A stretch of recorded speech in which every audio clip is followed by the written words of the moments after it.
Welcome to the Ages of Rock podcast with your hosts Bill Algie, Dennis Talbot, and Alan Tate. We are three guys who have one thing in common, a love of rock and roll. Our goal is to talk about all things rock.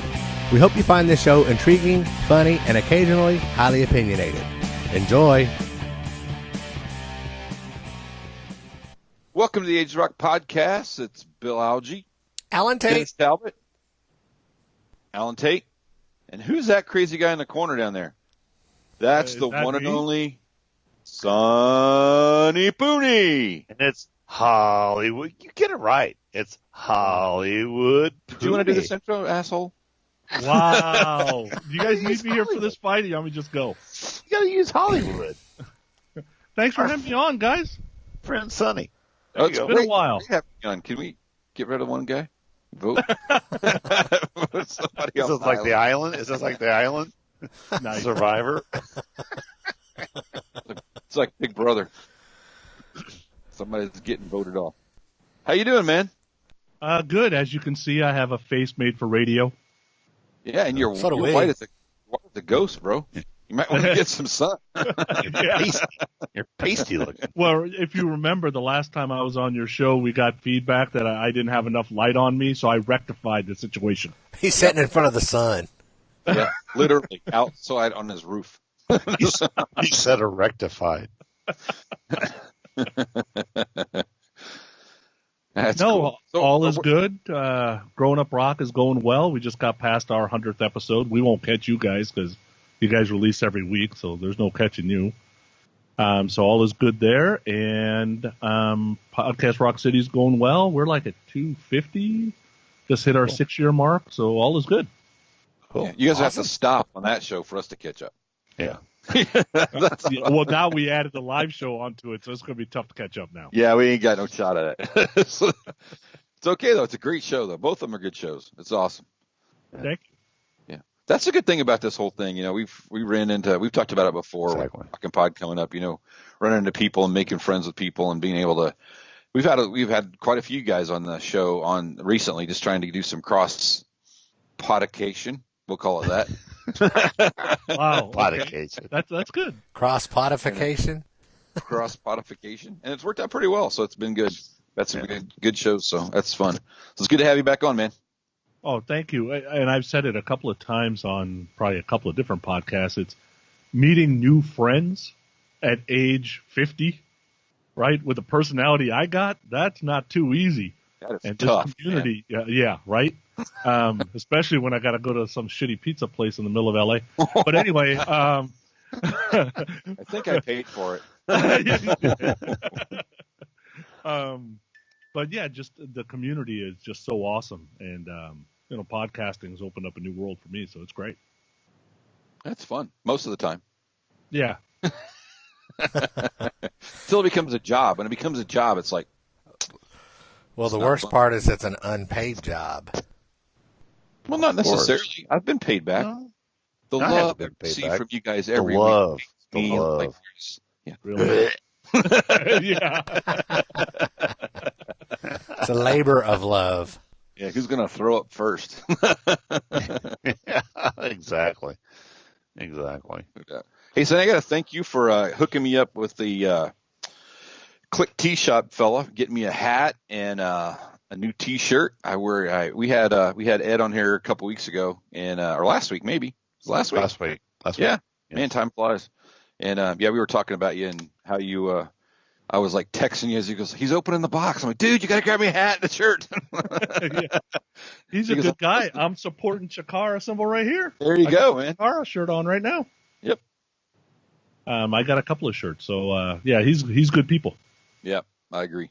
Pretty cool Yeah. stuff. I tell you what, it was a really interesting stories too. I mean, just him being a fan and the way he's bringing these shirts and designing, and the dude's a fantastic artist. I mean, his drawings are just freaking phenomenal. And like I said, I'm glad to see him getting these shirts out. I like that it's like a secret club type idea. Yeah, like, exactly. I'm walking around with this shirt. Unless you're a Kiss fan, you don't know what the hell this is. Yeah, you're like going, I don't know what that is. Well, Yeah. I was telling him on the show last week. I was like, I wear I have the baseball shirt that's got the demon boot in the middle of it. Yeah. And I have people sometimes they'll look at me and they'll be like they know it, but it's like, it's not like the boot. It's just the head of the boot, and they like look at it and they're like, I've seen that before, and then they kind of walk away. And then if you go to a Kiss show, they're like, "That's the coolest shirt I've ever seen." It's right. like, I hear that. It's like, yeah, so it's pretty cool. Exactly. All right, what do we got for music news? Anybody got any news? I have a concert review. Oh, you do? Yeah. That's right. That's right. It was awesome. And you haven't said nothing to us, so I'm. Was it Saturday or was it Sunday? I believe it was Saturday. Sunday, what? Sunday. It was Sunday. Yes. Marilyn Manson and Rob Zombie came to Evansville. Marilyn Manson owes me $10. That dude was fucking terrible. His band was on fire. The opening band, P-A-L-A-Y-E Royale. They were really good. They started their set with the Stooges. I Want to Be Your Dog. That was really cool. But they rocked it. The only thing that kind of I didn't care for is they had sound effects going on between some of the songs, and they were totally drowning out the singer when he was trying to talk. So it sounded like Charlie Brown's teacher between sets. That's about what it was. But that band was really good. Manson's band was really good. I don't know. It seemed to me like Manson was either drunk or he was high or stoned or on some kind of drug. However, hold on. However, there were stories circulating that one of the Deaconess doctors had come to the stadium and given Manson a penicillin shot because he'd been sick. So, I don't know. Regardless, his speech was slurred while he was singing. When he was talking, there was too much space between songs, and he kept dropping his microphone. I bet he dropped his microphone 5 times. Really? Yeah. Penicillin infections don't cause you to drop your mouth. I was like, I don't think a penicillin will cause that. I mean, he might have went to one of our massage places in town and needed a penicillin shot at that point. But at that point, when you're dropping your mic and dude, I told you it was a 50-50 shot. Yeah, that's okay. I mean, it is what it is. When what Rob it is. Zombie came out and, he's got John 5 in his band, and John 5, that dude has just magic fingers. He was just tight. The whole band was tight, really. Manson had been, or not Manson, Zombie had been off my radar for a while, I guess. I didn't even realize he had put out a few albums, and one of the songs that they did was totally hilarious. It's called Everybody's Fucking in a UFO. And I'd never heard that song until the show. That's the funniest damn song. You have to look that up if you haven't heard it. Before the show started, some friends and I went down to a local dining/drinking establishment, and as we were walking toward the Ford Center to go in, John 5 and his girlfriend were walking down the sidewalk, so stopped and talked to him very briefly. He was ready to go. He didn't really want to deal with anybody, so it was just like, hey, how you doing? Looking forward to the night. See you later. Chances are, and Rod was I told him that you saw him down there on the walkway. Uh-huh. He said chances are he went to Goldman's. He says 90%, because he's been doing all this load-ins and stuff. He says 90% of the people who... It's not the direction he was walking. Oh, it wasn't? Okay. No, he was walking down toward the Peephole. Gotcha. Which the Peephole, for you people who are not from Evansville, is a bar, not a titty bar. Right. But Goldman's is just right off that. Sure, Goldman's is quite a distance away from where he was headed. Anyway, he says that a lot of the musicians that come in town go to Goldman's, which is a pawn shop, if anybody doesn't know, in Evansville. And they have some fairly nice, because I said, why would anybody go to Goldman's? And Rod said, well, they got some nice stuff down there. Yeah. So, but with the exception of Marilyn Manson's shitty vocals, overall it was a good show, and it was well worth the $20 that I paid for the ticket. Good. Except for the $10 refund you're expecting. Well, it would be more like $2.75 because he should still pay his band, and they still have to pay the opening act. I gotta get my calculator. Okay, so and then Wow. minus Yeah, man. minus that. Did it have any flames? Well, we're gonna take $1 off for the flames, and we're gonna. So for $20, was the place packed? No, really it wasn't. I would say it was about 3/4 full. But with the $20 tickets, the way it worked, you can't buy 2 seats together. So I was up here. My friend Bob was down here, and then his wife was down there. But when the show was getting ready to start, nobody had sat down beside Bob, so me and his wife both came up and sat with him, waiting for somebody to come run us out of our spot. And we ended up sitting there all night. So, See, that was I was actually going to buy tickets for this show. Same deal. Kelly and I were going to buy tickets, and then when you said you can't buy, I looked on there and you can't buy sequential seats. I'm like, well, I'm not going to sit here, and Kelly's going to sit somewhere else. So we decided not to go. Now, knowing that it was going to be 3/4 filled, we could have, grabbed a Well, seat. did you really think Rob Zombie was going to sell out in Evansville, Indiana? I thought that Judas Priest would do really good too. Judas Priest had like 6,000 people, which was freaking Judas ridiculous. Priest had like 6 people. There was not 6,000. It wasn't even 6,000. I would say probably 4,000. It was ridiculous, and it was really good. Yeah, it was so good. It was. How are the promoters paying these guys in Evansville if they don't get anybody to come out? We don't get very many rock They have a lot of country people come in, shows. so they're taking the gain on country that sells out every freaking time because it's 2 hours away from Nashville, and they just take the loss on the rock bands that to get people in the venue. And to get to your point, Bill, Rod just told me tonight we were just talking about this, and Rod goes, they were in town. He didn't even know. Yeah, he didn't even know there. So it's like going, are you really? I mean, they just don't promote You're talking about the Judas Priest show or the Zombie show? Oh, the Zombie show. Rod's like going, well, I would have went. Well, he goes, I didn't even know it was here. That's a problem that we have around here is the non-new country shows don't really get promoted. Well, there's no station playing that music, is there? No. GBF. Of course. Yeah, but nobody listens to that anyway. So yeah, it's a shit town. We live in a shit town. Isn't that a John Cougar song? I was living in a shit town. Yeah, that was not it. But we'll just go ahead and pass on. Anyway, there's a shit town song there somewhere. So a friend of mine sends me an email a Facebook post today and says, "Hey Bill, check this out. She's on the plane with Gene Simmons." Really? Yeah. Wow. Coming back from England. She's getting ready to get on the plane. They were in the airport, but he was on her flight. So are they done with the European? Yeah. Last night was last night. Oh, yeah. was it? Okay. Yeah. They were in England, I think. Yeah, they were in England. Yeah. Obviously. Yeah. Awesome. So, he goes, "Do you know this guy?" I'm like, "Holy shit." I'm like, "Yeah, I do." And it's funny because all the other people on her page are like, "Who is that guy? I've never heard of that guy." I'm like, "Oh God." Wow. Wow. Yeah. That's terrible. Yeah, it's kind of funny. Anyway, whatever. Right. But news-wise, I have nearly nothing going on. I did see where Steven Adler did play a concert or did play a show, so he's back, and it wasn't as bad as everybody thought. I don't think he actually tried to commit suicide. It was whatever the story that I heard is he was cutting a box or something and stabbed himself that way. Whatever, but he came out just right afterwards and going, "Hey, I'm fine." He was talking with the guy he was doing some recording with and goes, "I'm fine. Don't believe the shit. Don't believe the fake news and all that kind of bullshit." So, believe what you want, but I say I hope he's good, and we'll go from there. But it's all news-wise, fake news. Yeah, I mean, from now, I really haven't got anything. I got some new albums. I know Bill's got some new albums. Yep. Which he won't tell me about till today. Nope. So he's been holding out. Sonny's got some new albums. Oh yeah. I hold out here at home Alan, a lot. do you have some new albums? Alan does not have any. No.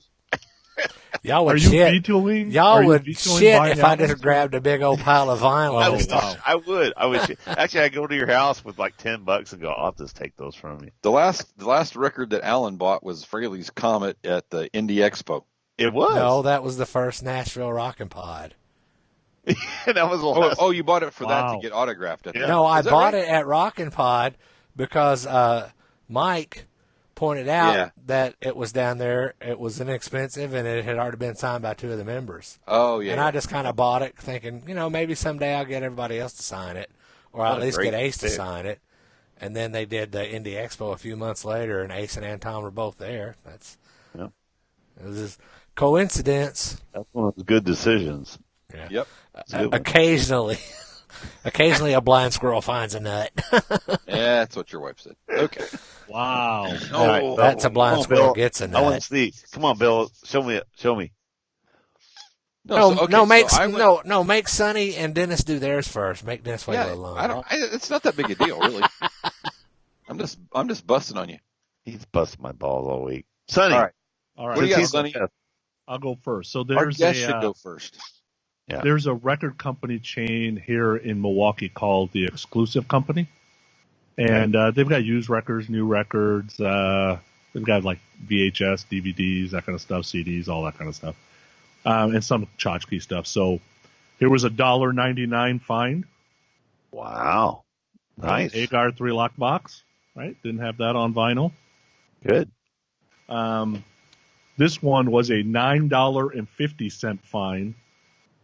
Pretty Maid's Future World.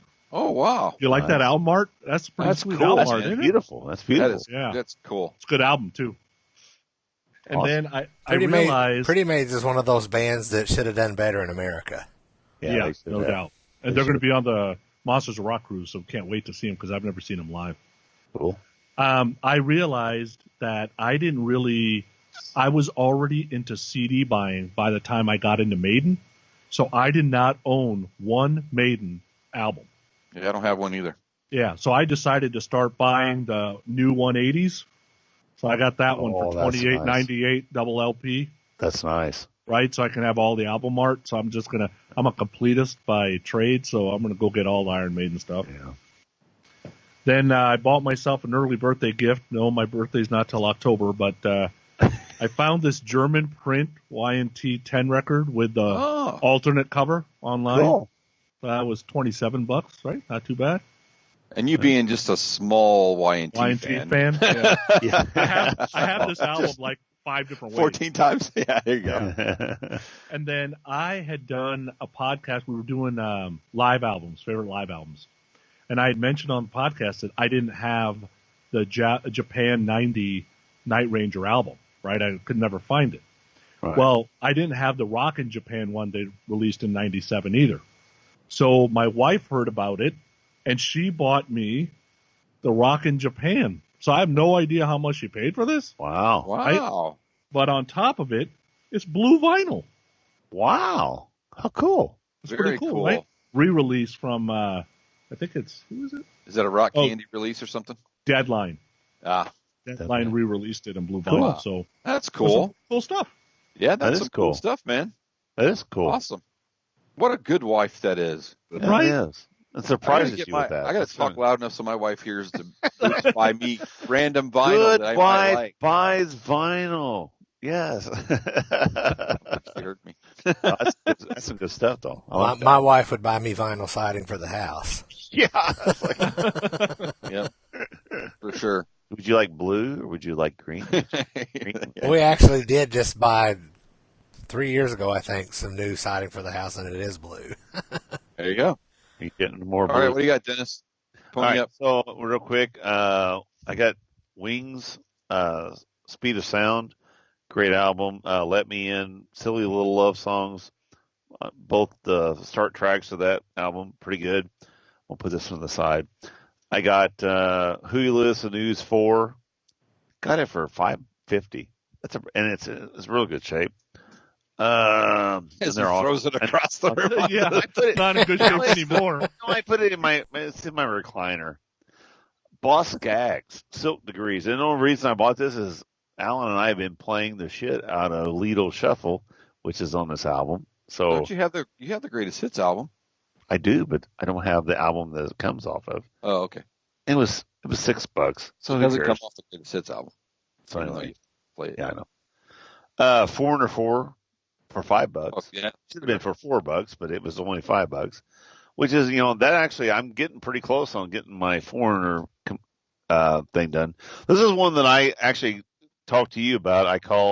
It's one of those ones, this girl that I go to this Trader Baker place.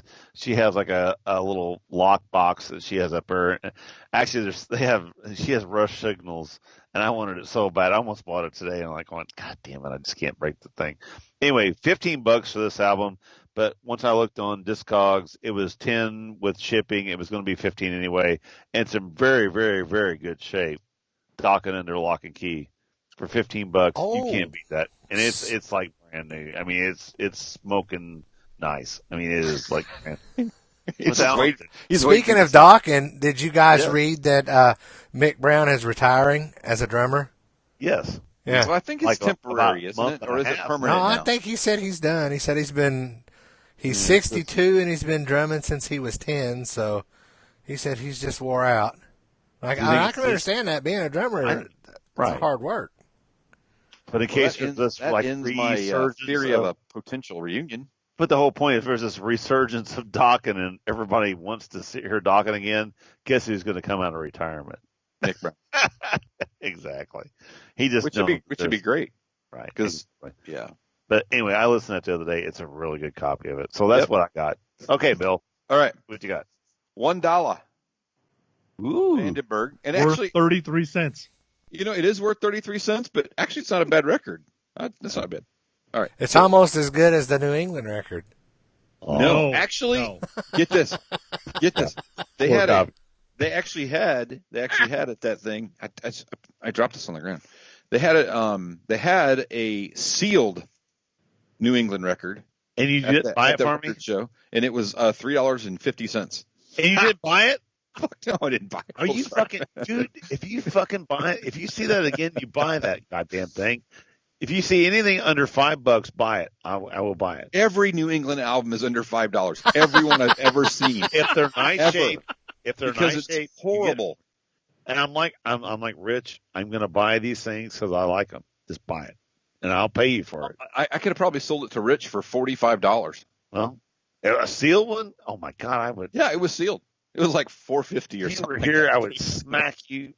That's all right. I enjoy it. Okay. I know you would.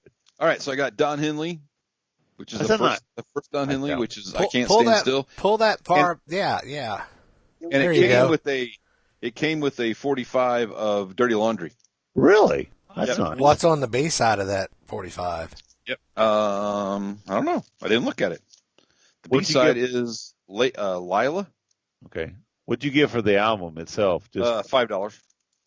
Because that album is at I can get a really nice copy of that for $4 or $5. It's great. It's very good. Okay. I got a Little River Band, Little Band first album, which is of it. Awesome. Good stuff. Yeah. Good stuff. This was just in a bin. I think I paid like $3 for it. It was not bad. And it's not bad. This is definitely the end of Loverboy. So that was the last album that they put out. What's the name of that album? It's Wild Side. It was really, I don't know if it was the last album, but it's 87, but it was definitely not like the other stuff. Not like the other stuff. I got one from Sonny Pooni. He's going to love this one. So check this out, Sonny. I got me a little Whitney. Oh yeah, there you go. There you go, buddy. I paid $10 for the picture. Crap. I got $6. It doesn't matter if the record plays. I'm gonna throw the record out anyway. That's right. Yeah. And it's got like this big poster of her inside of it. You want to see it? You'd be like, what? This is pre-Bobby Brown. Pre-Bobby picture. Oh, yeah, that's cool, right? Look good. Please send that to me. To me now. Just bring it with you to Rockin' Pod. I'll get it from you. Yeah, no, that's okay. That's all right.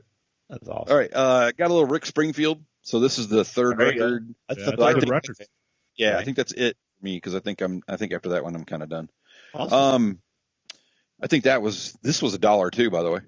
Oh, that's not bad. Wow. They're in good shape. The Whitney Houston was $6, which is a really good deal because I found that on Discogs for like $10 and $12.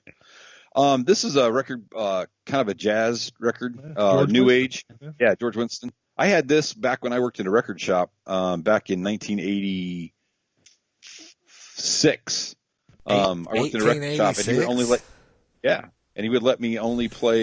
let us only play jazz. So in new age. So I played this, and this is great. At Christmas time, it's a beautiful record right there. Cool. All right, here we go. You ready for this, Dennis? Yes, I'm ready.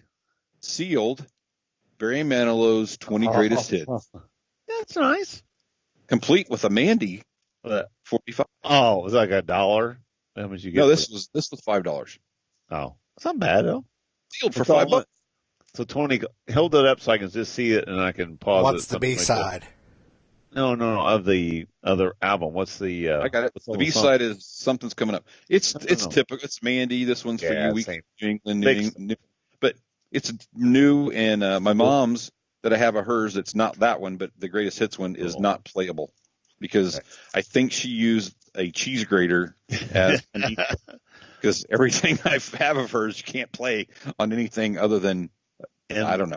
Cheese grater. And still Okay, LP news. In LP news, I still have that bread for you also. Okay, it's good. still Then you back. got to go with my meatloaf because I bought meatloaf last week. I'm just kidding. Well, it's for your mom. It's your mom. When you said your mom, I know. I'm just kidding. Okay. All right. Let's go. So I have never owned a Leonard Skinner record. So I have Leonard Skinner Gold and Platinum. I got that one. I got that. That's good. What's he? Look, Sonny's down there shaking his head. Not Skinner Waste fan. money. Waste money. Wow. All right. See, mine came in that freebie. Remember that box of stuff that I got from the guy that was in that album. Well, this wasn't free, but I still want it anyway. Okay. So this is for my autograph collection. There you go. There you go. Now that'd we're be talking. nice. That'd be nice. And for $5. And for the people who Wow, are listening, that's good. I know. Yeah. The guy goes, I'll Bill, sell it to you for $5. I was like, okay. for the people who are listening, who is that? Yeah, Oh, that's Striper. Sorry. Yeah. Yeah. So Soldiers Under Command. So Yeah. great record, and I've listened to it. Nice. It looks pretty nice though too. Yeah, it's got a little, it's a little worn, but records that are that old are a little worn. Sure. That's kind of how it works. But there you go. That's it for me. Good records. The mother load. Good records that were a little bit worn. Bad records look good. Bad records is bad record. So I shouldn't have paid anything for the Leonard Skinner record, apparently, according to Sonny. It's just. I mean, you gotta have some Skinner. I mean, like you got friends over. It's like, oh, you in here? Okay, free bird. Here you go. I'm gonna go. Not gonna play. All my friends would leave. I would not play free bird. Yeah. I just got it for me, really. I like some of their stuff. I know there's some good stuff on there. It's all good. Yeah. All right. So we wasted half an hour. All right. So okay. So our nobody knows what the hell we're doing here, people. Yeah. So our idea this week was we all submitted 3 songs that we don't think. Idea. Yeah, this is Sonny's idea. So Sonny, you want to explain your theory behind this idea? Yeah, it's just discovering new music. Everybody listens to different kinds of stuff. And when Dennis reached out, I'm like, yeah, why don't we just all pick 3 songs for each other to listen to, and no rules really, just whatever. That's great. Now I wish I would have put some rules on after I listened to some of these, but there was no rules. Oh no! Hey, I'm keeping it real, baby. All right. I had a couple that were like, I didn't do nothing wrong to you. I don't know why you punished me, but I love you. All right. It's a two-way street, my friend. Yeah. I was very nice about everybody because, like I said, I like to hear new stuff, and there was some stuff here I never heard. There was some stuff that I had some issues with, but still found good points and everything. So Dennis, fuck you too. Some of Dennis was so bad I couldn't even listen to it at all. Don't say that. One of these guys is coming up. One of these guys is coming up on our show. We don't want to do that. I'm not lying. I could not listen to it. It didn't work. Okay, that's fine. All right. So we want to go. We want to go one each, and around round table. Is that how we're going to do it? That way? It's Sonny's show. Let him decide. What do you want to do, Sonny? What do you want to do? Sounds good. Dennis starts. Good. Dennis first. There you go. Punish him. All right. So what was your first one, dude? My first one, I didn't write these down. I made all kinds of notes on you guys' stuff. I got to pull mine up here, see what I pulled up. Hold on. You got paralyzed by somebody. Okay. So anyway, my first pick was, and I'm pulling it up here. Everybody talking. It was about a Tool themselves. song. Oh no. So anyway, my first pick was a friend of mine who I met. And this is the weirdest thing. So I'm on a KISS website, and there's this guy who is commenting on KISS like I am, and his name is Joey Talbot. Now, his name is Talbott, which is very unusual. Talbot is mainly spelled, most of the time you see it, is Talbot. The second T was dropped by a lot of people, the Talbot stores, all these people. When I see a double T, it makes me think, okay, maybe you're related to me at some sort. So I get a hold of this guy and I said, hey, I want to be a creeper, but hey, my name's Dennis Talbot. I'm from Indiana, and I want to know where you're from and I want to know where your family's from. Ends up, he is in Texas, but he was actually originally from around Michigan. There is no relation whatsoever, but I ended up talking to this guy. We started talking, and I said, well, what's your music-wise? And he says, well, I was in this band called Wheelie Bar who opened up for KISS at one point for a show. It was one of those deals where KISS was taking on local bands. Talked to him and started making conversation, actually, and then last year at the KISS Expo, the big one in Indianapolis where we're all at, he shows up. He says, Dennis, I'm here. I'd like to meet you. Got to meet the guy, very nice dude. And anyway, and we actually had him on our show there. So he said he works on some solo stuff, and he sent me his solo album was done this week. I know, Bill, if you get ready to yawn. No, dude, I'm just messing on you. So anyway, whenever Sonny said 3 songs, I'm going, I'm going to pull some shit you guys have never heard before, good or bad. I'm going to pull it. So whenever he sent me, Dropbox to me this album, it actually doesn't come out till next Thursday. Paralyzed was his actual first song that I said, well, what is your favorite? He told me that. Once I listened to the album, I sent him back and I said, well, I actually like this other one better. It's not one of my picks, but and then once I talked to him, he said, actually, that was my favorite. This one I picked was his favorite song also. He just thought that Paralyzed would be the one that everybody would like. So that's what it is. So my first one is by Joey Talbot. It's his new. He has a band called Weege, Weege, and That's he's a got J. a new J, dude. J-E. The other G. Did I get it right? Yeah. Weeje. What are you shaking your head for, Sonny? Because I'm trying to figure out who picked the song. But anyway, so anyway, that's what it is. So it's what it is. And he actually is going to be on our show here in a couple of weeks, but he does have a website. No. So anyway, I thought this is not my favorite song off the EP. He has a 6-song EP. This is not my favorite song off of it, but I think it gets a little lost in the beginning, but I think it's a pretty solid song.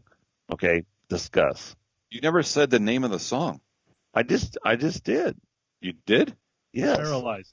It's Paralyzed Okay. by Joey Talbot. Okay. Okay. So discuss. I don't think we can. You've said like 35 minutes worth of stuff. No. I had to get the backstory. I thought it was okay. Okay. Not great, not bad. Okay. Okay. All right. I thought it was a pretty decent song. I liked it better than one of your other picks. Okay. That's good. Okay. I liked the guitar riff. I thought the production was pretty crisp. I liked the whole guitar melody thing he was doing behind the verses and the lead vocal. Right. Like, there's a lot of stuff going on, but Right. it was good. You got to remember. I will too, this double is your- not- I will go ahead. double your comment on the production. I thought the production was really good on that. This is actually by himself. He does everything on this album. I think the drums, I can tell that the drums are probably, and we'll find out when we have them on, they're probably one of those programs that you do your drums programming. But he did everything on here. This is all himself, by himself, at his house, putting an album together. Yeah, So that's good what- effort. Good effort, man. If you got the time to do it, Right. that's for sure. That's my first pick. And I wanted you here I wanted to do stuff for you guys. So that's what I that's did. cool. It's fine. It's not a problem. All right. That's how it's supposed to be. All right. Who's next? Bill. Okay. My first pick was All That Remains, which is What If I Were Nothing. And it's just a song that when I first heard that song, there was some connection there. And I've downloaded the rest of the record, and it's okay. The rest of the record's okay, but there's just something about that song. I think I like this. I like the It's kind of ballady at the beginning, and then it does, kind of come into, some pretty heavy beats in the middle there. So, it's just something different. It's not the same driving thing the entire time, and I kind of like the way it was kind of mixed up a little bit. So that's why I picked that one, and I liked it for a while. Good. I thought that was a good song. I can't say a whole lot about the music video part of it, though, because, Yeah. it's just them doing kind of like live band stage stuff. So those videos like that, I really don't put too much yay or nay into. But I thought it was a pretty good song. I had never heard All That Remains. I loved the chorus. When I was looking at the video, it had 67 million views. That's crazy. It was a huge song. Yeah, obviously. So then I went to Wiki, and I'm like, well, if I like this song, maybe I just download their singles. So I downloaded all their singles, made a playlist on Spotify. It's pretty good stuff. It's hard to believe this album only sold 123,000 copies, though, because that song's so radio friendly. You would think this thing's platinum, but it's not. That's too bad. But I love the song. Cool. All right. So basically, I had down, and I actually wrote down stuff tonight. I thought that the song was a really good song. Number one, it's very radio friendly, as Sonny said. It's one of those songs that you can hear it. I can hear it being on the radio, no problem whatsoever. And I like the guitar tone. I think the guitar tone in this one, it kind of catches, being a guitar player, I always listen for that guitar tone, and I do like that sound that it has. Plus, then you mix it up with the kind of acoustic kind of sound as it goes into that.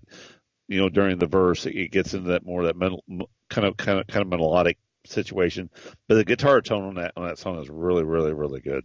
So that's one thing I like about it. So it's a good song. Cool. Okay. All right, Alan, you're next. I'll go ahead and pick the one that I know you were just like, what the fuck? Spaceman by Harry Nilsson. I believe that comes off of the album Son of Smilson, which was the follow-up to Nilsson Smilson, which you guys know Harry probably mostly from the Lime and the Coconut song, Without You, other songs like that. But Spaceman was a song that, when I was a kid, it was a favorite song of mine. My dad had the record, and I hadn't heard it for years and years and years, and one day, out of nowhere, it just popped into my head, so... and then they're like, pick 3 songs. I'm like, there's one. There you go. So go ahead and crucify it, fellas. I love you, but this was a pretty brutal listen for me. Like, I don't know Harry Nilsson, and I was like, thank God I don't know this dude, because I can't get into music that sounds like that. I just couldn't get into it, but it was an interesting listen. Okay. Fair enough. And I thought maybe it had a shot. It was about Ace Frehley, and I didn't know it, and I was wrong. Yeah, I was like, is this the cover? And I'm like, no, not the cover. All right. Who's next? I'll go. I didn't make it all the way through it. I made it about halfway into it. I got abandoned. But here's the funny thing, and I did not know this, but when I was at the record show, standing next to a guy that asked the guy at this table, do you have any Schmilson Nilsson? I had no idea what he was talking about till you just said that. I was like, I've heard that word twice in like 4 days. Never heard it before in my life. Well, the thing I said, some of his other songs, you probably know when you hear them. Yeah. But that one is kind of an off-the-wall song. Yeah. Okay. It was weird that guy just said that a couple days ago, and I'd never heard that before, and you just said it. That's just weird as hell. All right. So I listened to the song the same way you guys did. I was like, going, what the fuck? And then I'm like thinking, number one, it's very Bowie-like. It came out in basically the same time. If David Bowie would never had Space Oddity, this song probably, because of the timing that it came out during the space launch and everything, would have been a big hit. Now, the thing you don't know about Harry is the fact of he did one of my favorite songs ever, Everybody's Talking at Me, from the soundtrack. I mean, and the thing is, he is one of the original vampires. Yep. He used to hang out with Elton John and John Lennon. Exactly. That group of he is one of that group of alcoholics. if you go back, he's not a great person to perform music, but that motherfucker wrote a shit gob of tunes. I mean, That's a lot. Yeah, the song "Won by Three Dog Night." A shit gob's a little bit more than a shitload, but it's just kind of a tad beyond a fuck. Not a shit, but not a shit ton. Not a shit ton. Not a shit ton. But anyway, that's one thing that I listen to the song and I'm like going, but I recognize the voice. But then I started doing a little, because I do a little bit more research on that, and I'm like, and the name, I'm like going, I know this name from somewhere. So everybody is talking at me. I'm like, oh shit, I know that song. That's one of my favorite songs on my yacht rock list. And then I'm like going, well, he's one of the original Hollywood vampires. So he's not a singer, but he is a songwriter. And so that's, and the thing was, is if he wrote Spaceman, I don't know if he wrote it before, David Bowie did his Odyssey. He may have been a day late or $1 short, or maybe he didn't get it out in time. Who knows? Well, some of that stuff that he put out on that Son of Schmilson album, and I'm mispronouncing it, but who cares, was basically a fuck you to the record label. Yeah, maybe. So, but it is what it is, but I appreciate the song's not that great, but I do like the guy. He's got cred. So cool. There you go. Okay, so my first pick was a band called 40 Deuce, and the song was "Oh My God," released in 2005. So before I go further, any idea who the vocalist is? Isn't it Richie Kotzen? That's Richie Kotzen. Yes. Yeah, so leave it to him to go grab three guys nobody's ever heard of, go put an album together for Frontiers. Typical Richie, it's drinking, addiction, same mistakes over and over, especially in relationships. What I like about Richie's voice, his guitar playing's off the charts. What I like about his voice is there's a pain to the emotion when it's sang. And you don't hear that a lot from rock guys, right? They don't do it well. They're either screaming or they're kind of soft. And there's a lot of great voices out there, but they don't know how to put pain into the song. I don't know how to explain it. It's like a feeling. And that's what usually connects for me. So I absolutely love this song and would like to hear your thoughts. It's Richie Kotzen. How can you go wrong? No, I listened to this song and I thought that's a kick-ass tune and it needs some radio play. Yeah. I liked it. Great riffs on it. I liked it. It was driving. I mean, it was punchy, and I wrote down driving. That's what I wrote down. So it just, I liked it a lot. Yep, for sure. All right. So I wrote down Richie Kotzen. There's a man crush going on here because I know that Sonny loves this guy. So Sonny's man crush, number one. And number two, it is a great song.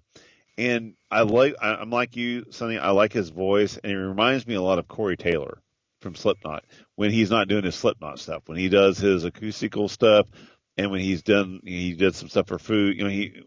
It's got that. He's got that fucking feeling, rough, painful voice, and I do like that. And yeah, I'm glad. Like I said, of all, I liked two of the three that you did. But this is probably my favorite of the three that you gave me. He sounds great. So, all right. Yeah, not a guy you want singing "Happy Birthday." No. Doesn't really fit it. Unless you really want to feel like, Mom, listen to this shit. Damn it! My last birthday. Come on, Richie, I need you to sing.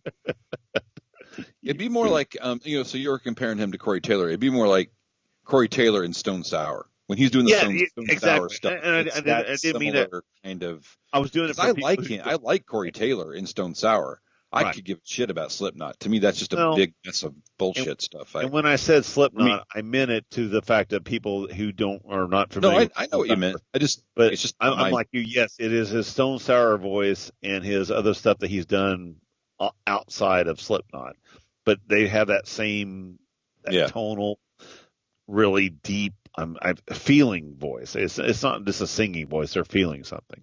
So, and then Sonny, he's shaking his head like, "Oh yeah." But to Sonny's point, it's Richie Kotzen. It is. Okay. He got a man crutch and wasn't going it.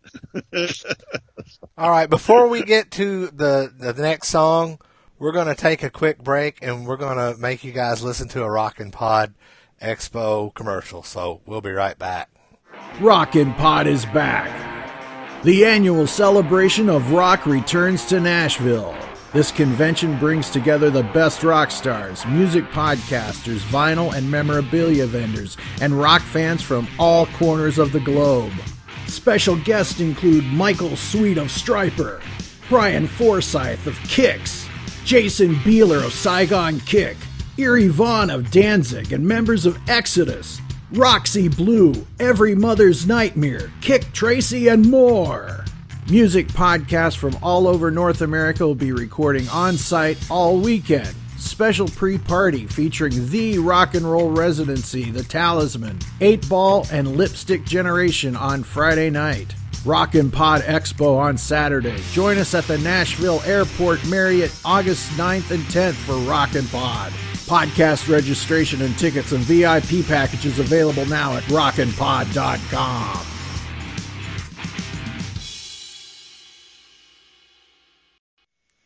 All right, we're back. All right, so who's up next? I believe it's Dennis. Back to Dennis. Song number 2. This is the best part of Dennis right here. When he's on mute? Yep. Hey, you're on mute. Dennis. Hey. Dennis, you're muted. Here I am. I've been talking to you for like 5 minutes. You wait till you listen to this back. Best, I know. I know I can hear what you're saying. I'm like going, best of E? Why? What is All right. So anyway, we're going to go with my second pick. I'm going to go real quick. I'm going to skip around here. My second pick was one off of Spotify. Bill, did you get that? Did you ever get to listen to the song at all? The Crash song or okay. Soap on Tape or whatever it's called. Stop the Well, car. anyway, yeah. Well, anyway, there's a band called Stop the Car because I wanted you guys to listen to stuff that you've never heard before. So I just dug deep. Okay, so there's a song by Stop the Car, and it's called Let's see, I can't even find it now. God damn it! You can't dig so deep that people can't listen to it though. That's a little on the deep side. If you had Spotify like everybody else in the world, everybody else doesn't have Spotify. Get Apple Music like everybody else. Sonny, do you have Spotify? I have Spotify. Did you get this song? Yes, sir. Alan, did you get this song? What song? Just kidding. Okay, Black is the Color of My Love. It's a band called Stop the Car. They were actually it's another good, I'm going to tell you a little story. Back in back in the early 80s, I played in a band called Droidcore, and we were the kind of the metal guys, and we did kind of parachute pantsy kind of thing and the striped shirts, kind of the look more like Quiet Riot than we did like any of the other guys. But anyway, there was a band called Stop the Car. Anybody else. And they were Can't think of anybody else but Quiet Riot. That's it. Nothing else. Judas Priest. We were more Quiet Riot than we were Judas Priest. How's that? Okay. I was trying to think of that. Anyway, Stop the Car was this band who played every fucking weekend at the Ross Cinema, which they played the Rocky Horror Picture Show every midnight at that time. These guys here, I knew the lead guitar player and singer and the guy who wrote most of these songs. He worked at Cats Records. He was a kind of a cool dude. He had this fucking hair. And what was his blood type? I think it was like green or something. Oh, but the thing was, the whole point was, before emo was really popular, we used to call these guys the dead guys. It was the dead group. They were the guys dressed in black. They never got any sun. And, it's like they're just they were emo before emo was big. I mean, this was 1981, 82. I mean, this is way before emo. So anyway, they were emo before emo was cool. But anyway, they had this band, and we used to give them shit. And then later on in life, I start listening to some of they put out, okay, my band put out 0 records. These guys put out 6. So, shame me for fucking shaming them. and some of their stuff is really good. And they just did a 30th anniversary of their band. They all come into Evansville, they rent a hall, and they fill it full of people, their old people. But anyway, this is one of their songs, and this was an original song that they did, but this was a re-recording back in their 20th anniversary that I sent to you guys. And it is very emo, it's very punkish kind of stuff. But it's a local band, and they got as far as Cincinnati, Nashville, Louisville, that kind of circuit. That's where they went to, and never got any farther. But your thoughts? It's punk. Well, it being punk will explain the production value of that song. Yes, it was very cheap. But the song, I didn't think the song sucked. It's not anything that I would probably go out and listen to again, but I didn't think it was a terrible song. That's fair enough. Yeah, I listened to every second. Not halfway through. Can't listen to it anymore. Bill there. I listened to every second. That didn't really help because it didn't help me connect with it. To be honest with you, I was wondering. I'm like, it's like punk emo. This kind of stuff that I just never really got. But you pegged it though. But it's one of those things where if you're not into that. It's not your thing, but it is what it is. Bill, I have the best review. I was not able to listen to it. I win. No, I think you a recorded copy just on my phone so you could hear it, so you wouldn't be left out. But anyway. I have no issue being left out. So as far as we know right now, Bill listened to 7.5 out of 9 songs. That's right. So far. 8.5. So no, that's right. I didn't listen to one. Yeah, that's right. 7.5. Yep, that's fine. Exactly. Anyway, but the whole thing I was trying to do was giving you guys stuff that you've never heard before. So shame me for being that. So anyway, we're not shaming you for that. It's the story. That's what we're shaming. But the story was, and the thing was, is I actually went at the 20th anniversary. I went and I sat down and talked to him. I said, dude, you wouldn't believe the shit we used to talk about you guys. And he's like going, yeah, we hated you guys too, and blah, blah, blah. I said, dude, you guys fucking rock the house tonight. And I bought one of their CDs, and it was one of those things, he's a real nice guy. What's going on? No, it's just one of those things where when you're a kid, everybody was all, back in the day, your band stood over in the corner and you listened to another band, you went like this. But now it's like, well, you know what? You guys weren't that bad. We were just being dicks and just being, we were kids at the time. 30 years later. 30 years later, we're still being dicks. Yeah, we're using apps to make us look even older. It's kind of funny because we're actually still being dicks to you. So, kind of weird. Look, you guys. All right. Sorry to try to get your mind open to some new shit, but anyway, go ahead. I appreciate that. All right. So what's your next song? So I can just crush it. I'm teasing. Who's You are. I'm me? teasing. Yeah. Okay. My next song was Black Star Riders, Testify or Say Goodbye. If you don't know about Black Star Riders, that was Damon Johnson, a band that Damon Johnson was in. I got to pull up the thing here because I had it up a while ago. I took a picture of it actually so I wouldn't forget it.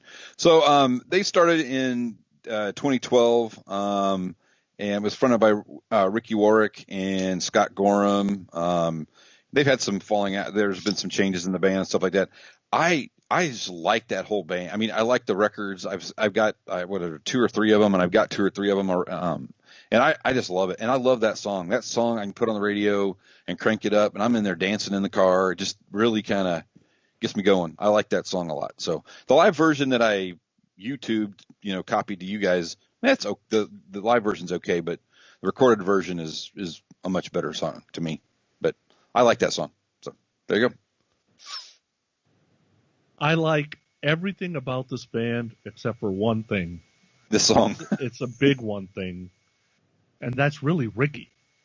There's something about his vocal that it's either not melodic enough or it's kind of meh for me. But then I'm not the biggest Thin Lizzy fan for the exact same reason, right? That there's not enough of a dynamic in the lead vocal. The band is uber talented. The song is great. The guitar riff is awesome. It's Ricky that's the problem for me. That being said, it's a good song. That's fair. I thought it was a great song. I mean, not going to make a comment on the video because obviously it was a cell phone video, and you can't really judge a song by the quality of the recording. Right. Oh, speaking of cell phones, that was one thing I forgot to talk about earlier. Rob Zombie had to get his, stick your cell phone up your ass rant in. Oh, did he? Yeah, Did he he kick did. anybody's shit out or No. Just... All right, so I had basically good song / bad recording. The thing is, I do like those guys. I like the way they play. I like the way everything about them.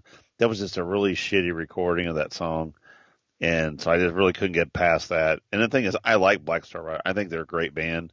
It's just, you guys gave me so many videos to look at, and I looked at them and I'm going, that's just such a shitty recording. But it's nothing on your end, Bill. It was just, it's just a bad recording. Yeah, I just went down and found the first Black Star Riders, that version. But no, I do like the band. I do like the band. I do like that because I'm a big Thin Lizzy fan. I know those guys are guitar players, and in that band, I like it. So, Sonny, you're about to say something like 4 times. No, I was going to say, don't you have Spotify? What I did was I'm like, oh, that's a shitty recording. I just went to Spotify and listened to the.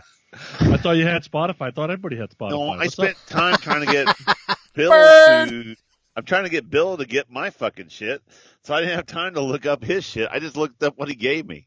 Sonny is welcome to the Ballbuster Club. I'm like going, do I have to send you fucking $12 a month to get you signed up so you can? I'm not signing up for that shit. Up. I got other stuff, man. I got too much other shit. I don't need it. All right. My turn? Alan, you're up. All right, I'll give my other Sonny didn't like this song pick, and that was Girl Nation by DAD. Well, I got some notes on that one. That song came out in '89.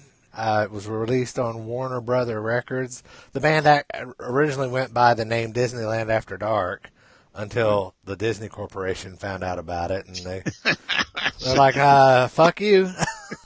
Yeah. But that was one of, I think they had off of the No Fuel Left for the Pilgrims album.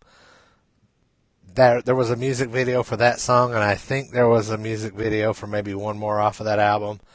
It's one of those bands. They never did very well in the United States. It happened that album came out when I was stationed in Europe, and I did get to spend a little time with those guys one day while I was over there, and it comes off of my favorite album of theirs, and Right. I really like that song. Good. Yeah, these guys were supposed to be on the Monsters of Rock cruise, and I think they had a death, either in the band or a death of a family member, and they couldn't be on Monsters of Rock 2019, so they missed. This is my favorite song off that album. I think it's got a great melody, it's got great backing vocals, great chorus, like the AC/DC, like straight ahead riff. I got no problem with this song. Love it. It's good to hear. Well, this song is one of those ones that early on when we were doing the podcast and we were talking about records and kind of, records that we all really liked that we maybe not have each other have heard of. Alan brought this DAD up, and I downloaded it immediately, and that's absolutely a good song. I definitely on the Apple Music playlist. Okay, so for 99 cents a month, by the way, 99 cents a month for Apple Music. Just so you know, family share plan. See, you pay for something. All right, so DAD is one of those bands who Alan, it's like his New England or whatever. I mean, he's since day one, since I've known Alan, he's pushed DAD. I like the band. Don't get me wrong. I think it's a very good song. My thing is, it is so cult-like, it's not funny. I mean, it sounds like the Cult. And the thing was, and I was like going, that song reminds me of a Cult song. So I went back and actually went to Spotify. I did take some time and do that, Sonny. And I went back and I was playing these Cult songs trying to figure out which one it was. And it doesn't directly go to any one song. It's just parts of it are very Cult-like. And I think if Bill you're gonna, shook his head. like Paul Stanley says, if you're going to steal a diamond. Or No, in this but I'm case, just saying, steal parts of other diamonds. No, the whole thing is you've played other DAD songs from, and I do like that, and I like the song. but it does have a cult kind of rhythm to it, the way it sounds, not necessarily the vocals. It's just the rhythm of the song and the way it's put together. But no, I mean, how can you go wrong? It's a good song. I like it. So. Okay, All so right. my second song comes from the place of new bands can't get anything going. Like, these guys have been around for the last, what have they been around now? Almost 10 years, I think. And yeah, 10 years. And they're a Sacramento band. They've released 2 albums. Band's called Restrained. The song's called Breaking Down. These guys do a lot of our bumper. We use their music for a lot of our bumper music on Growin Up Rock. Friends of mine for a long time. And, it's original music. They got a bunch of stuff on YouTube. And Sacramento's got a diverse music scene. But, these guys got real lives, too. They got kids. They got, houses, jobs. And it's just hard to get going. But I think it ends up just kind of being a hobby and playing every once in a while. And they're releasing a new EP right now. But Johnny, Tony, Chris, and Isaiah, they kind of feel like, to me, if you threw Judas Priest, Dawkins, Striper, Black Label Society kind of in a blender, that's probably what you would get would be Restrained. That's what it kind of sounds like to me. Okay. So I'd love to get your guys' thoughts. Okay. Who wants to go first? Go ahead, Dennis. Okay. This is actually my least favorite of the 3, but it's a good song. Don't get me wrong. I think it's a basic 7-string metal song. That's what I'm saying, a 7-string guitar riff thing. But it's a solid song. And like I said, I liked all your 3 picks. This is just my least favorite of the 3. I think it's not really radio-ish, but it's a good song. That's my thought. I thought the song had great heavy riffs and the vocals were fantastic, and it was really well produced. And I think it should be played on some radio station somewhere. Okay. I think they get played on Hairnet Radio, if I'm not wrong. Hairnet, because I've heard their stuff on there before. I think it's a good song.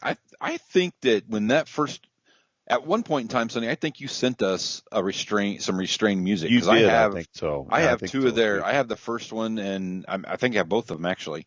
So yeah, I've liked this for quite a while. So it's good stuff, and your comment at the beginning is dead on. It's very unfortunate these are the guys that are not going to get that play because that radio doesn't exist anymore. Right. You got to go find it somewhere, and that's really unfortunate because. I think there are some talented guys, and I think they put out some good stuff. But, I liked it for sure. Yep. Yeah, these guys self-produce, right? So they're doing it on their own. Doing it all. Yeah. So, glad you guys liked it. That's good. Yeah, no, I did like it. Like I said, don't get me wrong. It was just my least favorite of your 3 picks, but it was good. It's a good 7-string metal song. Okay, you say 7-string. I don't know what that means. 7-string guitar. Because I'm looking up here at this guitar that's got 6 on it. I'm like, because that one only has 6, and I've never seen any more. Drop D, when they go into the drop D, or you go into a 7-string, you don't have to drop your 6th string. It's a 7-string that's lower, so you get that you get that deeper chug. Okay. So they're doing drop D. They're not using 7-string. They're not doing, same thing. Okay. But same thing. It's I always call it 7-string because it's got that little chunkier. You're down a half step with a drop. Actually, I think they're a half step with a drop D, to be honest. But anyway, it's Alan knows what I'm talking about. It's education for me. I'm not being a smartass. I really didn't. No. They're a good band of that. I'm just not a big fan of that type of music. But it's actually well produced, and I like the video. It's kind of cool. So anyway, all right, cool. All right, back to Dennis. All right. So my third pick was I don't even remember what the hell did I have for my third pick. Actually, it was song. It was okay. So I switched it up. So I went with a actual band. And this is one of these 7-string. This is the drop D. Actually, this is probably dropped down twice, to be honest. It's as drop as you're going to get. But it's Tool the Pot. And the thing is I don't know, and I've actually done a little bit of research, but I don't know how this guy gets his guitar tone.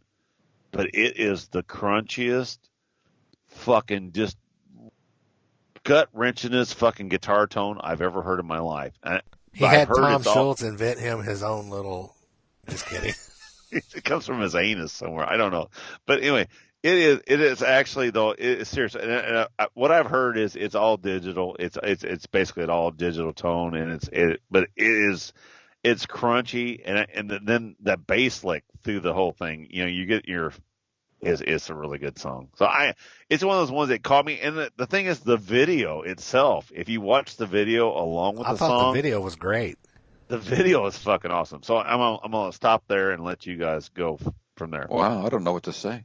Alan, you're already commenting, so go jump. Well, you failed at getting all three songs that I didn't know because I am a Tool fan. So the band Tool, not the body part. Right. I knew everybody would know this one, but it's just one of my favorites. It's one of those ones that kind of hides in there. Yeah, it's a great song. I agree with you on the bass. That bass in there is really, really solid. And Tool always has a good music video. You know, if they just put out an album more than once every 23,000 years. Exactly. But the guitar tone, though, too. You think it's kind of odd, too? It's so fucking I don't know. But you're not a guitar player. The guitar tone, really, unless it's a terrible guitar tone, it really, I don't care. Yeah. Gotcha. All right. Sonny, what do you think? Had never heard this song before. Really? Yeah. I listened to it the first time. I'm like, Listened to it a second time, liked it more. Yeah. Right? So the vocalist definitely fits this music. I don't know if the song needed to be 6 minutes long. You could have done everything they did. It could have been 3:55. Right. It's 77 million views. I didn't realize Tool was that big because I've not ever heard a Tool song until you sent me this. Wow. That's kind of cool. I've heard it opened you up some. So I'm like you. I think the song is really way too long. But yeah, Bill. I've heard of Tool. I've heard of a couple of songs. I'd never heard this song before either. And you'll never hear it again. No, it's not bad. But I thought the same thing. It was long. I mean, really, that's one of Tool's things. It is. I know, and that's why I've not, listened to a couple of songs, and it's not. I just, But I did think I thought the video was cool, and everything you guys have said is true. I like the song. I mean, I like the song. It just was like, dude, okay, can we be done now? Yeah. Okay, I got. You could have just listened to span half of 4 minutes. The max. Tool, all their videos are kind of disturbing. It's actually longer than that first one is kind of like it has like, didn't they have like that stop motion on their first video, the Tool video? Sober video. Yeah, Sober. It's like the stop video. They're really into their shit. But I just like the tone of their music. Like I said, I'm like you. I can take about 3 minutes of this, and then I go, okay, I'm going to something else. Yeah. But it is a good song, though. I'd agree. I wanted to change it up. So, all right. That was me. Bill. Back to me. All right. This is my last pick, right? Yeah. So my last pick is a band from Sweden called Eclipse. I think somebody sent us this and and I don't know where it came from actually, but the song is called Wake Me Up. Wake Me Up. Oh yeah, Wake Me Up, which is the title track of I have album. fucking notes for a change. Yeah, well I have it here, but I didn't write the song down. Yeah. So it's from an album called Blood and Sweat, I think is what it's called. It's a great. I like the whole record actually, but it's from 2012. It's an opening track. I am, as Dennis and Alan know, I'm an opening track fan. If I listen to a record and the opening track does not do it for me, I am done. Yeah, that is first on the record. Well, yep. That would catch me too. Yeah. So if the first song doesn't get me, I'm done. So that's one of those songs that it got me going the first time. So there we go. So that's why I picked it. Cool. That fucking drummer. Man, I enjoyed watching that kid play. Some crazy shit going on there. I really like the song. I really like the drummer, and I really, really like the vocals. Cool. Yeah, so Eclipse came on my radar because there's Jeff Scott Soto connections because of Wet, right? So another man crush. Yeah. we actually interviewed Eric Martinson and Magnus. I think both Magnuses. Stephen did. It was a great interview. We got a chance to see them live twice on Monsters of Rock. Dude, these guys are the real deal. They were, I just got goosebumps telling you. They were amazing live. They kicked everybody's ass on Monsters of Rock Cruise. It was amazing. I love all their stuff. My actually favorite Eclipse song is by Vertigo, but I love this song too. It's awesome. Cool. Awesome. All right. So you're going to, okay, so I got some really weird things about this. So I put on here, and this is what I think, 80s sound musically. It's got an 80s, the band's got an 80s good vibe to it as far as the rock band. His voice is almost a female type voice. The guy who sings in this band. This is all a positive to everything I'm thinking. I want to hear Pat Benatar do this song as is, but her singing. I just saw Pat the other night. Like I said, we had talked about this in the last show. I would like to hear a female sing this song as is, but put Pat Benatar in the vocals of it and see what it sounds like. Can we do Lizzie Hale? Or Lizzie Hale. Thank you. Welcome. Sonny, I'm telling you, I just saw Pat Benatar just fucking at 66 just rock my fucking balls off.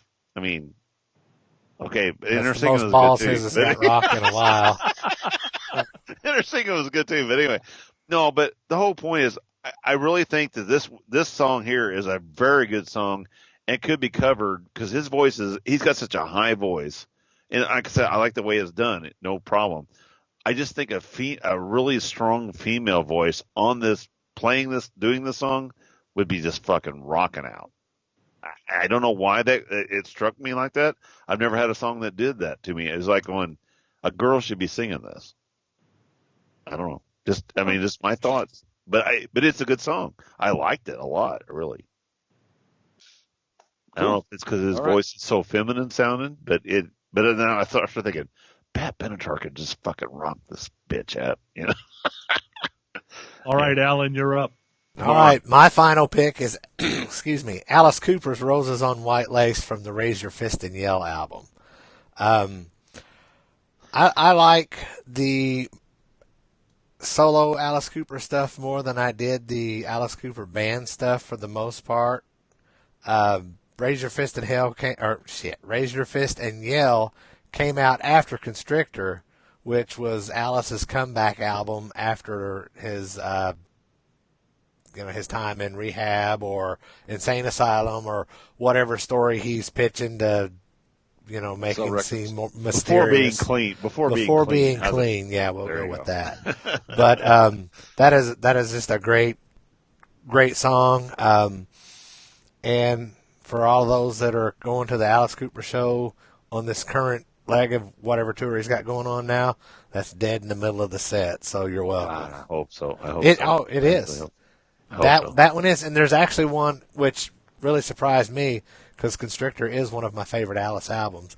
But he's got Teenage Frankenstein near the end of the set, so I'm pretty excited, and I hope that's still in the set when we see him in November. Yeah. Yep. Cool. That'd be cool. And if I remember correctly, Kane Roberts is the guitar player on Roses on White Lace. That's what I was going to ask you. I didn't do any research on this album, but that was Kane? Yeah. Yes. So this isn't my favorite Cooper record, but it's my favorite Cooper lineup. So right now it's Alice, Kane, Kip, Paul Taylor, and Ken Mary. I say Kip Winger's face, right? Yep. So you got I wasn't Winger sure if Kip was still on Kane that Roberts. one or not. Yeah. Yeah. So it's a great song. I had actually heard Icarus Witch's cover first before I had heard this song. Oh, yeah. I like the shout cover. out. Yeah. It's heavier, right? Shout out for that. actually That was pretty better. cool. Yeah. So it's a great song, but I thought Icarus Witch did a great job with it too. Yeah. That girl's voice suited that song very well. Yeah. I'd never heard that song before, but I liked it, and I'm looking forward to it in November. So there you go. That's short and sweet. That's it. Guess what mine says? Roses on White Lace, AC. Never heard this song either, and I like it. Seriously, it's one of those ones where I'm a huge Alice Cooper fan. I know his popular songs and some of the deep songs that I have those albums. That was one album that I never had. I do like I said, once I started listening to it, I'm not really I'm not a fan of his voice on this album, but I like the guitar playing on this. This guitar, and like I said, that's why I was going to ask you who was the guitar player on that, and I figured it had to be Kane, or because I knew that it was a later album. But no, I think it's a heavy song for Alice. It's a heavy guitar song for Alice, and it's unusual, and I do like it a lot. So yeah, good pick. Enjoyed listening to all these. Interesting Alice comment. At that record show I was at, there was a guy that bought, standing next to me, that bought the Alice Cooper Trash vinyl for $40. Holy shit! $40. I love Alice, $40. but not that much. And the guy that sold it to him, and the other guy standing next to him, that was another guy at another booth. He goes, "That was a really good deal." $40. Wow. There aren't any out there. I guess I haven't looked at it on Discogs or anything. Wow, I got 2 of them. Maybe I should sell them. Yeah, that's my favorite Alice album. Yeah. It's the same way with those fucking. I told you about those Metallica albums that are to play. So I'm not going to spend $20 on those, but you're telling me they're a deal and a half. I mean, I should buy them and just put them on Discogs. If they're $20 for an original Metallica album, you need to buy that. Yeah, I need to buy them. I can't ever find them like that. I won't play them. They'll be unplayed. But okay, so my last pick. Every once in a while, one of my friends will send me a text and say, "Hey, you got to check this out," and it's a band called Project Aegis, but it's like a all-star band put together. Right. Songs called Angel in the Ashes. The song was put together because it was a benefit for homeless and refugees in Greece. Cool. So all 5 of these guys have, somewhat of a Greece connection. Matt Smith, Deza Munoz, Rob Rock. Rob Rock was in Impellitteri, if you don't remember Rob Rock. Visalius, Giorgio, Leo McHenry, and Gus Drax, who's a guitar player that you see at the end. Out of all these bands that these guys are in, Sunburst, Black Fate, bunches you never heard of, the 2 bands I would give it a shot to is Theocracy, which is from Georgia, and Vendroia, which is from Brazil. And those are the bands that Matt Smith and Deza Munoz is in. But this song, I've been into symphonic metal, I would say, for the last maybe 3 or 4 years. I really like the melodic stuff, like Battle Beast and some of that stuff. And this hits home for me. And God, the vocals are so kick-ass on this. It is really, really over the hard not to like the song. And then Gus Drax at the end, it's like, who the hell is that guy? Yeah. Right? So that's my last pick, Angel in the Ashes. I wrote down, any band in the world would want one of these to sing for them. That's what I wrote down. I got some notes too. I'm not kidding. It's exactly what I wrote down. I mean, I was like, it was just amazing. I mean, what I liked about it was so different. It wasn't the same shit you hear all the time. I mean, no matter what we've listened to, all of this stuff that we've heard on here, except for the Harry Nilsson thing, but all the rest of the stuff has been pretty much. And then whatever else. And it wasn't one of my songs. You guys didn't. No, the other one you had on here was like a suck ass song. Oh, but I mean, I was just amazed by the fact that it was. I really enjoyed it. I enjoyed the harmonies. I thought were just badass, and every one of the people singing were badass, and the guitar work. I got to go download some of that because it was cool stuff, man. Thank you for turning me on to that. Exactly. Okay, now I'm just going to point at Bill, and I'm going to say ditto. I mean, really, the vocals, them trading off the vocals and harmonizing, fucking fantastic. And you didn't have to worry, because his message to us was like, don't lose interest. You got to hang out till 4 minutes and 15 seconds in. And, I mean, that was a really good payoff. That guitar lead, or that dual guitar lead, actually, was fucking killer. Yeah, it's good stuff. That was just... We should have ended with that. Is there one more? No, that's it. That's it. So we're ending with that. Good. So well, that's right. We ended with it. Awesome. That's the best one to So end Dennis doesn't have another shitty pick for... You do. You sent one other one, like Just a Feeling or something. No. And that was something we'll talk about in coming weeks, so don't worry about it. That was just a bonus one. So don't be a dick. All right. So anyway. That ship done sailed. I think it did. All right, so you want to know what I thought about this song? Do you really want to know what I thought about this song? No, actually, I fucking here was my thoughts, and as I wrote them, I said it's a great song. Now, does it sound Disney / Broadway at times? Yes, because it is a very polished. It is very, and it's one of these project songs, and I've heard these before. I love the fact of these vocalists coming in different parts of the world and whatever, and doing their other, and each one of those vocalists, like you said, each one of those vocalists in their own has, I mean, you got guys that have the higher vocals, you got the guys that have the lower vocals, and they all work, the females work together. But this is it, I wrote down Bob Rock, but it's Rob Rock. So, as a matter of fact, I looked the guy up, and you know what it says on his website? Not to be confused with Bob Rock, the producer. If you look on his website, that's his first line on his thing is not to be confused with him. He's the singer. That dude kills. And that's what it says right here.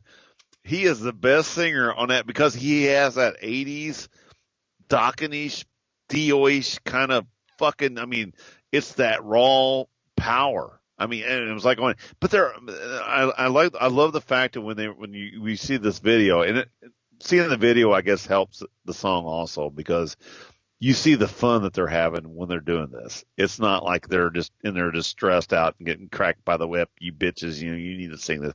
They're having fun and doing it. And I'm sure that it's also a video that's not, it's not probably the real vocals that they were singing at the time, but I'm glad that you brought this up because, like I said, this is something I would have never found on my own radar. This is something that's, and that's why I love doing these shows where we all bring stuff to the table. And, like I say, good or bad, you liked it, you didn't like it, whatever, but you heard it, and it's something you never heard before. And, Sonny, thank you for bringing this in because I do like this. And like I said, I'm going to look for these guys. I said this Rob Rock, I like his vocals. I'm going to look more up now what he does past this or what he's done before. That's something I'm going to look up. So awesome. Does Thank you. Spotify have them? You damn right they do. Yeah. So Project Aegis is just go to one Spotify, song. you dumb fuck. Sign up. But my favorite vocalist out of all these is actually Matt Smith. That's the guy with the high voice, and he's the guy who's in Theocracy. Theocracy is like this Christian metal band, symphonic band. Right. It's really good though. Right. So there was 2 females and the 3 males that were singing. Yeah. Yep. If I got that right. Yeah. Yeah. The 2 girls look very, very much alike. Their hair color, one's a little more red than the other one, but they look a lot like each other. So. Yeah. So is there an album or is it just a single? No, just a single. Oh, okay. Because on iTunes, I just downloaded the song. But, Yeah, there you go. but I thought there might be a whole record. Bitch. Well, on that note, There was a lot of. Is it explicit lyrics? Is the explicit language sticker going to be on the front of this like it usually is? Because it might need to be enlarged. Yeah. Parental advisory. We say advisory. fuck Anyway. a lot. Anyway, Sonny, you looking forward to Who wouldn't want to say that? Sonny, you looking forward to Nashville coming up here in the next couple of weeks? Oh, absolutely, dude. it's It's gonna be always a- a good time. it's It's gonna like be a family reunion. And I've Yes. got, I'll get you Misfits. guys involved in it, but we're going to do like a fantasy football style draft Right. with rock bands, Cool. right? And the intent is if you could only have these rock bands on your either Spotify or your Apple Music and have to live Right. with only these, who would you pick? And you can only pick like one out of each group, that kind of thing. So Cool. Should be That'd be fun. fun. Yeah, that'll be fun. I think Friday night's going to be great. You're coming in, Thursday? I'm coming in Friday morning, so I'm Friday flying morning. in at like 9 o'clock in the morning. I'm going to be there probably Friday, probably around 6:30, right before the event. I think the band start going around 7, I think, that night. But I think they're getting ready to have something for Saturday night also. It's going to be the whole weekend is going to be just fantastic. I'm looking forward to it. So if you're Off in the around, hook. yeah, and if you're in and around Nashville on that weekend, was it August 9th, 10th? Am I right? Correct. Yep. Show up at the Marriott Airport. We're going to be doing the Rockin' Pod. We're going to be There's going to be well, that's all the of us. Marriott. You can't just show up at the airport. You actually have to get to the Marriott. I said Marriott Airport. That's what I said. I heard Nashville Airport. All right. Nashville Marriott Airport. There we go. So anyway, he's going to do it Alan's in a part there. Just show up there. in Terminal D at the airport in Nashville. Just listen for rock and roll. But anyway, no, a bunch of us podcasters, and we're not going to be the popular guys there. There's going to be all kinds of people there from rock, and we're going to have a great time. It's going to be a great. We're always popular. Three guys that dress alike. How much more popular could you be? Alan's wearing. It looks like he's wearing that shirt. We're our own band. He looks like he's wearing that damn shirt. The rock. Damn shirt was your idea, fuckhead. Yeah, I got him. I sold mine to the guy that works at Best Buy across the street. I still have mine. It's somewhere. All right. Well, Sonny, thank you for coming on the show. We had a really good time. You got to plug some stuff, man. Also, plug your podcasts. Yeah, so first of all, thanks for having me. Great time as always. Podcast Rock City, All Kiss Podcast, so check us out there. And then Growin Up Rock is GROWINUPROCK.com. I think we just released our 106th episode, so we've been going for a couple of years, so it's been fun. Cool. Congratulations. Awesome. If any of you listeners and viewers have 3 songs that you'd like for us to listen to that you don't think we've heard, shoot us an email at contact@agesofrock.com, and Dennis will promptly ignore you. No, I want to hear some songs. No, Dennis will listen to them immediately and then hound the shit out of me and Bill until we finally get around to listening to them. But if they're on Spotify, Bill can't listen to them on Spotify because he's too cheap. I'm not cheap. I'm already paying for Apple. I'm not doing that. Fuck Dennis Apple. will listen to it. Dennis, yeah, whatever, dude. All right. See, On guys. that note, check us out on agesofrock.com. You can find all of our social media and our Stitcher Radio link and all of that good shit. Until next week, peace out, folks.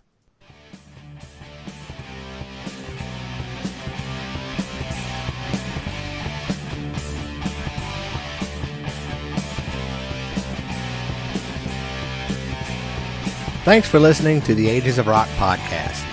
If you haven't done so already, be sure to subscribe to our YouTube channel, like us on Facebook, and most importantly, tell all your friends. Remember, you're never too old to rock. Until the next episode, peace out, folks.